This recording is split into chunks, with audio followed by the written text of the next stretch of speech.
3 గంటల్లోనే 10 సెంటీమీటర్లకు పైగా వర్షపాతం నమోదైంది. అయితే ఈ భారీ వర్షంతో రోడ్లపైకి భారీగా వరదలు చేరింది. హైదరాబాద్ రంగారెడ్డి స్కూళ్లకు సెలవులు ఇచ్చారు అధికారులు. అయితే భారీ వర్షాలతో స్కూళ్లకు సెలవులు ప్రకటించినట్టుగా అధికారులు చెప్తున్నారు.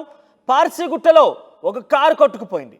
మరోవైపు నాలలో కొట్టుకువచ్చినటువంటి గుర్తులేని వ్యక్తి శవం కూడా అక్కడ లభ్యమైంది. ప్రస్తుతం హైదరాబాద్లో పరిస్థితి దారుణానికి పూర్తిగా కూడా దారుణంగా ఉందని చెప్పొచ్చు. ఎందుకంటే ఉదయం నుంచి కూడా ఎడతెరపు లేకుండా కురుస్తున్న వర్షాల కారణంగా చాలా చోట్ల కొంత ఆందోళనకరంగా సిచ్యువేషన్ కనబడుతోంది. రోడ్లపైన వరదలు పెద్దగా వస్తున్నాయి.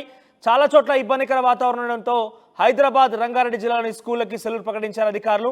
మరోవైపు పార్సిగుట్టలో ఒక కారు పూర్తిగా కొట్టుకుపోయింది. మరోవైపు ఒక నాలాలో గుర్తు తెలియని వ్యక్తి శవం కొట్టుకువచ్చింది. పరిస్థితి చాలా దారుణం అని చెప్పుకోవచ్చు. హైదరాబాద్లో ఎల్బీ నగర్, కృష్ణానగర్, యూసఫ్ గూడ, జూబ్లీ హిల్స్, మాదాపూర్